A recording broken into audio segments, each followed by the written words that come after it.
Hello there, my friends. It's good to see you again. I hope you've had an excellent week. I've been looking forward to this. I'm sorry that this video is coming out a bit late. Hopefully the other two won't, but I mean, we are talking about something rather important today, so I had to take my time, and I have no idea how many takes I have taken so far. I've had about 3 or 4 tokes from the bowl, but probably over 10 takes so far. So let's keep this brief, this whole introduction and everything. If you don't know who I am, I'm an ex-Christian. I was an ex-evangelical Christian for a whole bunch of my life. I was raised homeschooled for 20 years, on the mission field for 10 of those years. You can hear all about it in other videos that I've posted, whole series to keep you busy. I believed a lot of different things before, all based on the Bible. I was taught to take the Bible almost completely literally by my parents. And I did, almost to the same degree that they did. And then I found out in my early 20s that Christianity was bullshit. It was a pretty traumatic experience, I must say. Today, though, I'm going to talk about some changes. Well, I'm just going to get right into the script because that's what it's there for. To help me keep from rabbit trailing. So I'm going to be doing a fair bit of reading here. But it'll be first in this video, it's going to be more about right and wrong and how I came to create I didn't create the system, I came to observe it. But how I came to decide how I would make my own right and wrong. And then the next video is going to be about my philosophy. That'll come out next week, about my philosophy. So it's like a partial philosophy, partial belief that I have about existence in general. Something that I think is a better explanation than sin, which is the popular Christian explanation for why we do bad things and why we like to rebel and everything. I have a different explanation that I have found. Not my own, but something that I have discovered and sort of customized into my... I'm going to put it in my own words, what I believe about that, in my next video. And then the third video, it's going to be about the supernatural. And that might take the longest to prepare, honestly, because there is a lot to say and a lot I can't say. But without further ado, I'm going to take another toke off this bowl, and then we will continue.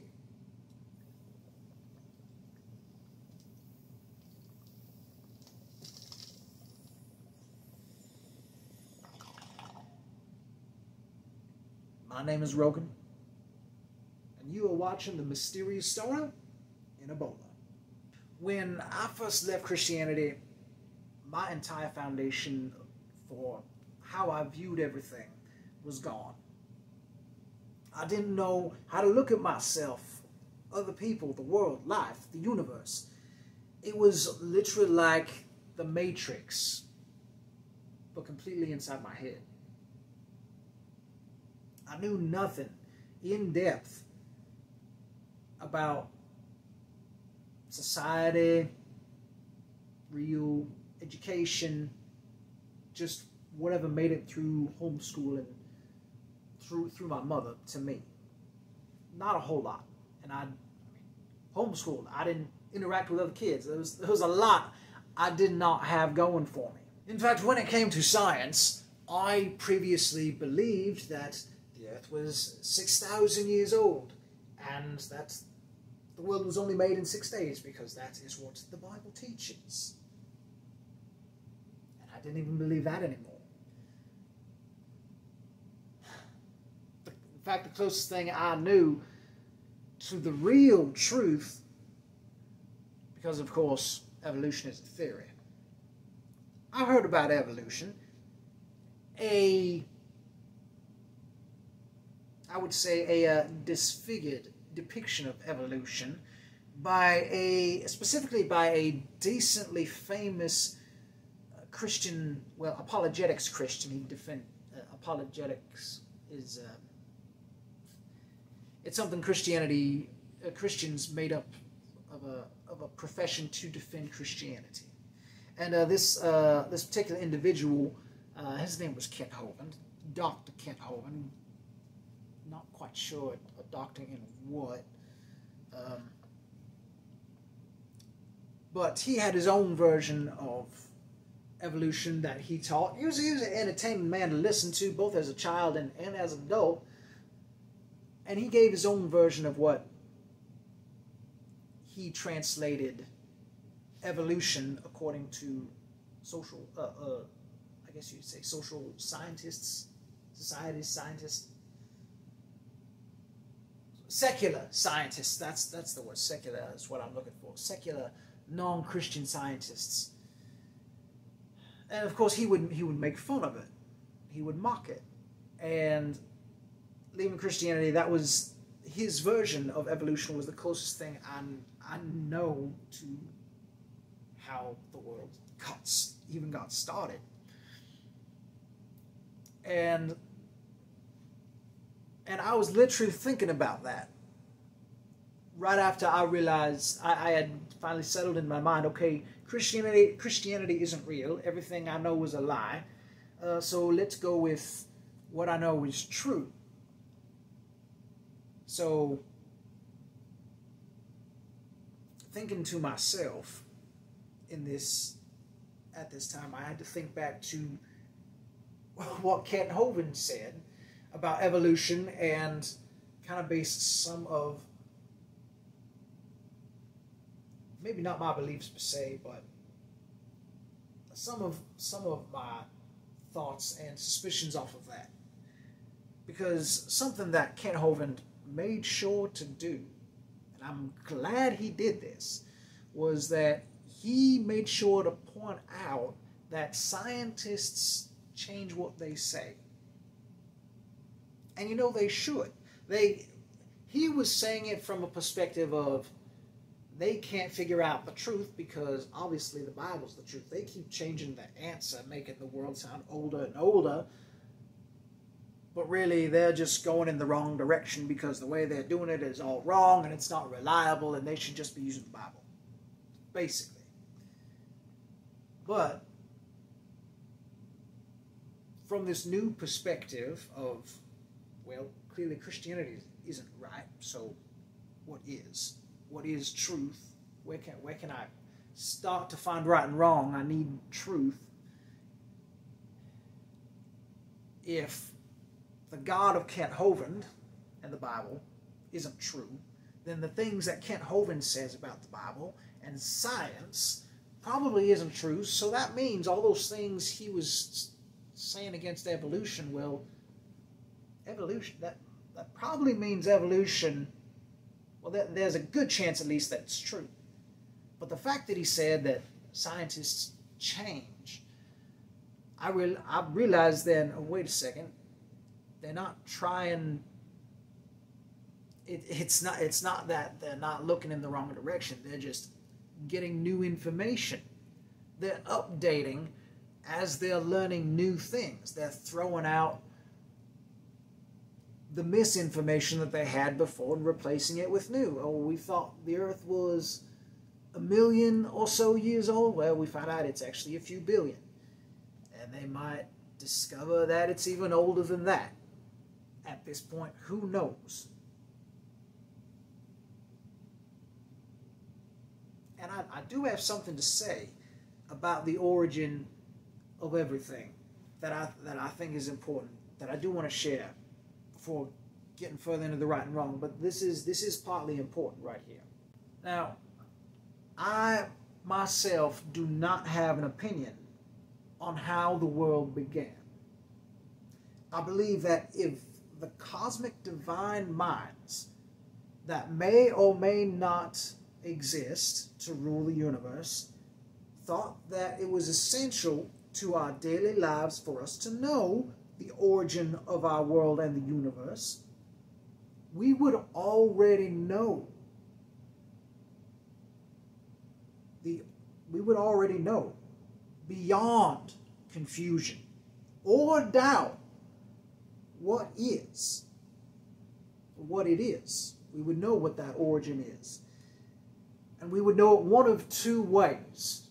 Through inborn nature, the same way that birds automatically know to migrate to the south every winter, even though no one tells them. Or we would know through a maintained, steady, and consistent divine,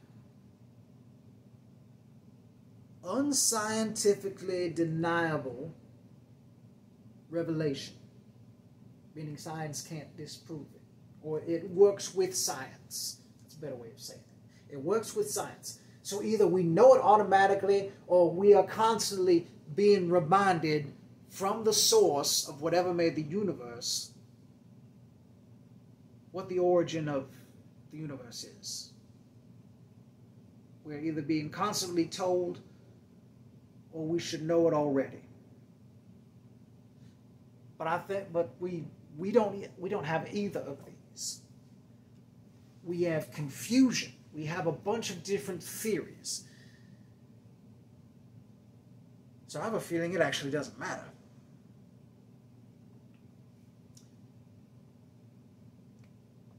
I think if there is something out there that created all this, or started all this, and it has a mind of its own, then really I think it wants us to worry about more, well, not to worry, but to be more concerned with how we are living in our lives, as opposed to our universe's origins and where we're going to go after we die. Otherwise, we would know all that shit too, automatically. So maybe whatever it is out there that built all this, maybe it just wants us to be concerned with this. Just the here, the now, the you, the me, the everyone else. To just be concerned with being ourselves and getting along. Maybe that's just what they want us to do. Maybe that's why they don't tell us, hey, I'm the one that created you. Why don't you serve me and suck my dick? Because they don't want that attention. They want us to be giving attention to each other, to be working together, to be working on ourselves. Maybe. They don't say. And I feel like there's a reason why they don't. That might be. And that's my personal opinion on that. So if it is up to us, if the makers of the universe are not going to tell us what is right and wrong, and we got to figure it out for ourselves, how are we going to do that? Well, that's why Christians say, well, you need God and the Bible. We can't do it on our own. Well, that's because that's what they've been taught to say and to believe. In fact, when it comes to morals, Christians believe they come from God alone. That mankind doesn't really have morals and are only law-abiding citizens because out of fear of the law. And they think that if it wasn't for them, that the laws that we have in the government wouldn't be as nearly as good. Like, if it weren't for Christians, we wouldn't have such great laws in America. That's what they think. And they base a lot of their laws on the Bible. A lot of their ideas come from that. They want the Ten Commandments in the Capitol buildings and in the government and everything. And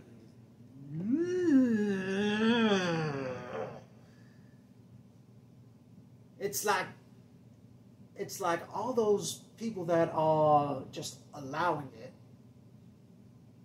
have no idea what kind of God the God of the Bible is. It's like they've never actually read the Bible. Most Christians haven't. So, if the government laws couldn't exist or wouldn't be as good without God and the Bible, where do we get our understanding of right and wrong from?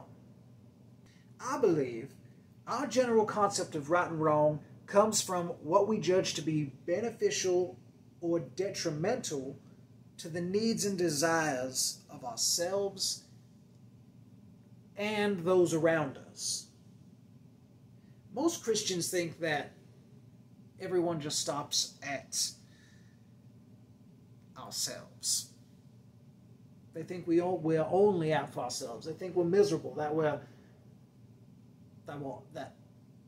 no one thinks about other people, that we're all selfish, and that we can't find happiness or fulfillment, or we can't figure out right from wrong without God or the Bible. And none of that is true. So I have discovered, personally. But we have formed right and wrong in society based off of not just what we individually ourselves want, but what everyone else wants. How do I know this? Well, you can kind of tell from the laws. You can tell by asking people. And in fact, science and time have shown that we are social creatures. So even for introverts like me and hermits, we need the rest of society to be able to exist. Well, I mean, like, I couldn't survive on my own. I don't know how to hunt and all that. I can't do that shit. I need to be able to go to the store. I need the rest of society to be able to function. I need the economy to work. We all need each other, no matter how outgoing or introverted we might be.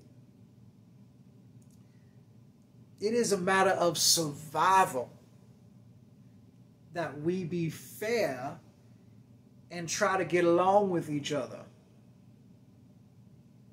Because if we just go around doing whatever the hell we want, killing whoever we want, stealing whatever we want, raping whoever we want, we're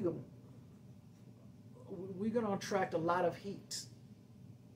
We're going to get in trouble. We're going to accrue a lot of revenge. A lot of people are going to hate us if we go around and do whatever the hell we want. So we can't do that.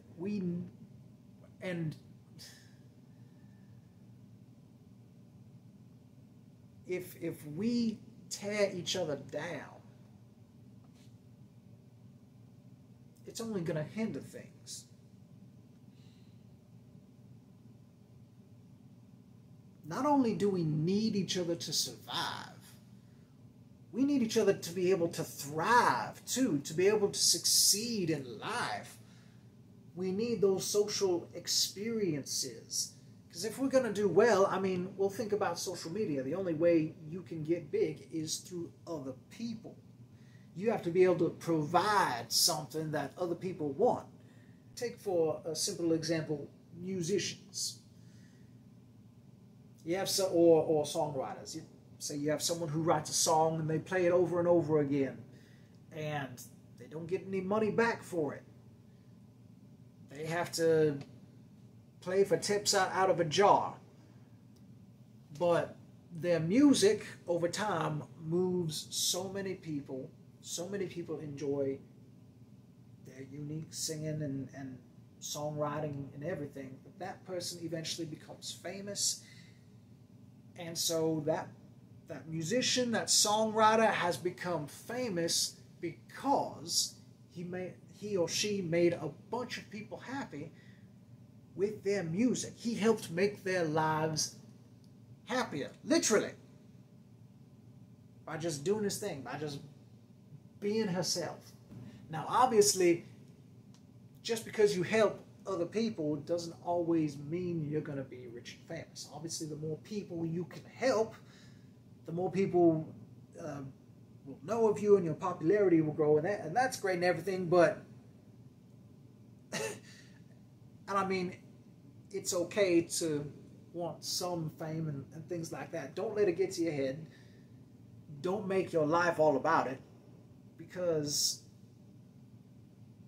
no one likes someone who's 100% selfish. Yes, you need to look after number one. You need to look after your own needs. I struggle to do that, honestly. I want to help so many other people be happier.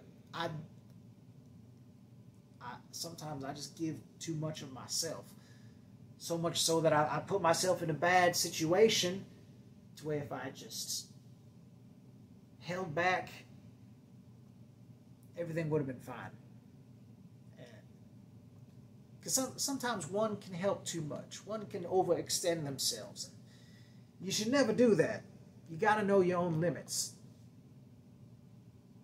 But I mean, you want to know the number one way to success, to feeling fulfilled. Help other people, but do it in a way that brings you fulfillment. Do it in a way that makes you the happiest. Honestly, I think that's kind of the purpose to life, to figure out in what way you do best at making the world a better place. Whether it's through business, through economy, through being a nurse, or entertaining people. Entertaining people is good. We need good entertainment, good quality entertainment. That can be hard to find these days. And we need teachers. We need all kinds of good things in the world. And there's a lot of different ways to help humanity to continue to move on. And if you sit back and observe society, you can tell that's kind of how things are kind of meant to go. If we help each other, we can actually build things up pretty well. And when you observe the opposite, when you see that there are people out there rioting, trampling people, doing whatever the hell they want, being chaotic, disastrous and shit, breaking the law, I mean, it puts you at unease, doesn't it? Because things are going a bit out of order. And we need order, we need structure, we need people to be able to get along so that everything can continue to function, so that we can continue to progress, so that we can continue to build society up. And if we're fighting, if we're not getting along, if we're going at each other's throats, if we're going out and just not giving a fuck anymore, then we're going to do the opposite of build society up. We're literally going to tear it apart. if we don't choose to try and look out for each other. Fortunately, I think most humans, from what I've observed, and I've met a shit ton of people, believe you me, I've traveled more than most people ever will in their entire lives. And that was just as a child. I've traveled even more as an adult. I've traveled hundreds of thousands of miles. I have met hundreds and thousands of people in my life. And honestly, the vast majority of them were good people. They just wanted to get along with other people. They wanted to do their thing. They wanted to just live life and enjoy it. Not cause trouble, not get in trouble, not make trouble. They just wanted to be fair and treat other people fairly.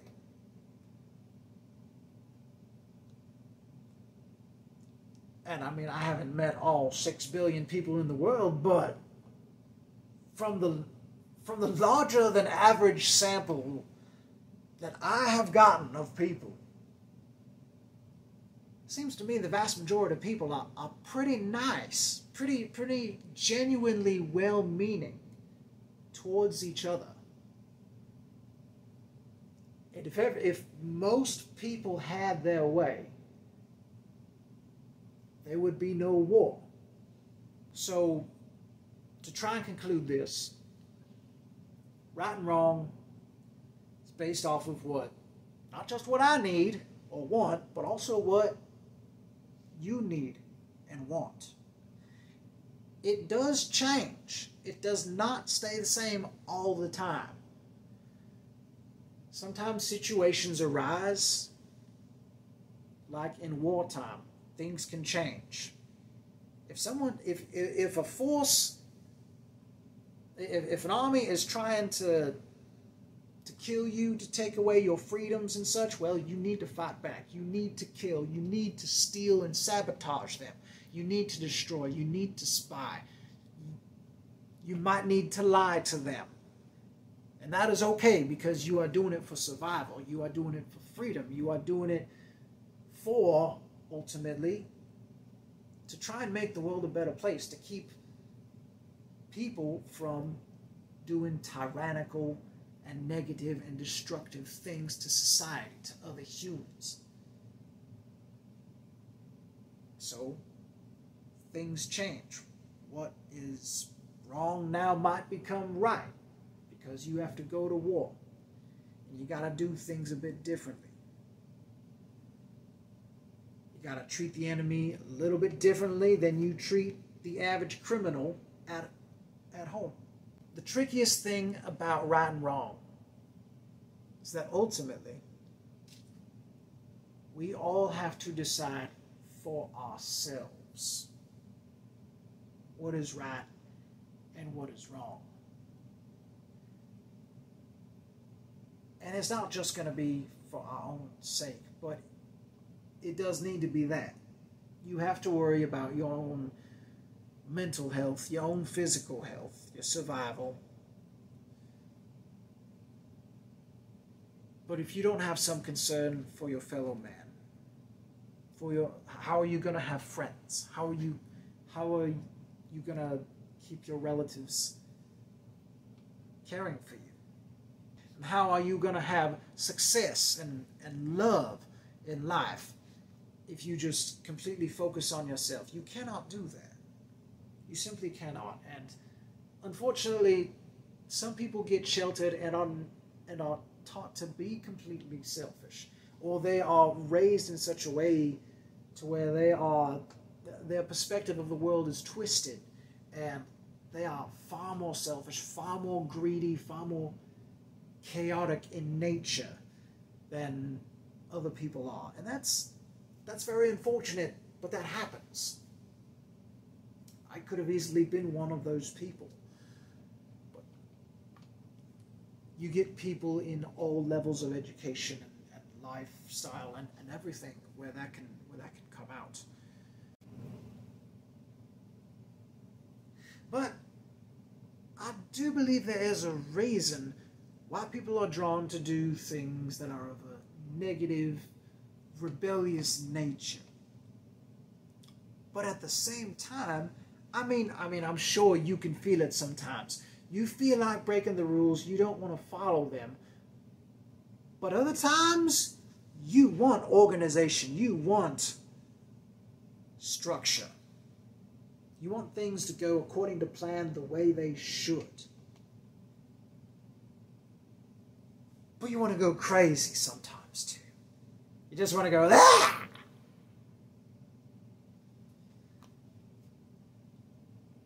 I think there is a reason.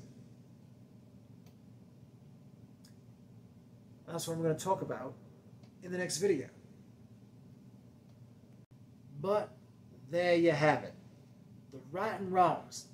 It comes from society. It comes from us looking at each other. It comes from figuring out what's good for you, what's good for me, how can we make this work for everyone in everyone's best interest.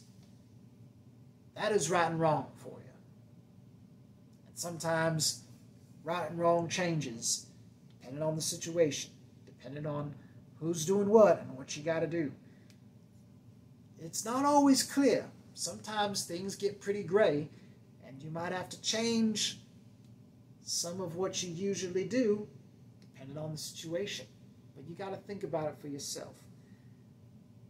Helps a lot of times to imagine ahead of time situations where you might have to contradict what you normally think is right. It's interesting to do sometimes, but like, you know, would you change, you know, if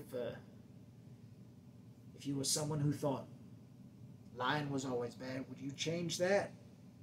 If you had to go to war, if you were the best option for a spy to go help defeat the Nazis or something, would you be willing to lie to a Nazi in order to help win the war if it came down to it? Or is, you know, does thou shalt not lie, thou shalt not bear false witness mean that much to you? You got to think about it.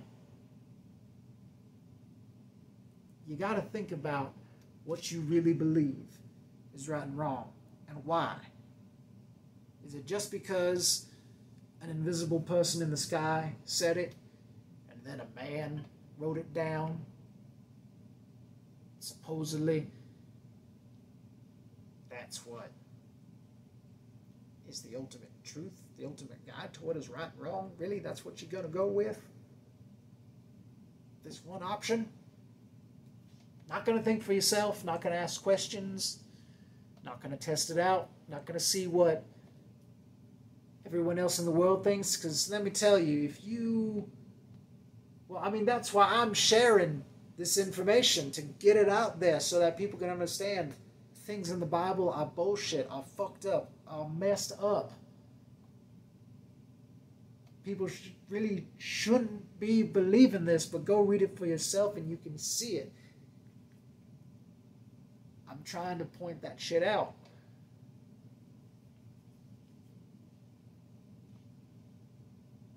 Because people don't think for themselves. They believe what they're taught by whoever got to them first. And that can be a very, very bad thing.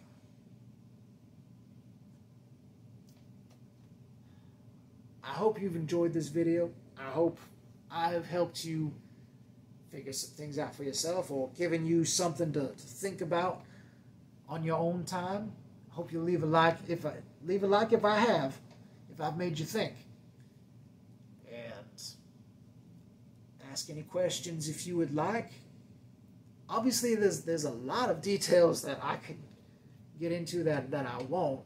But that is all for this video. So come back next week and I'll tell you about my philosophy that I've come to discover. Why I think we are drawn both towards destruction, negativity, and rebellion, but also being constructive enjoying order and things going according to plan. Why we love both, why we need both. Till then, my friends, stay safe. Until next time, farewell.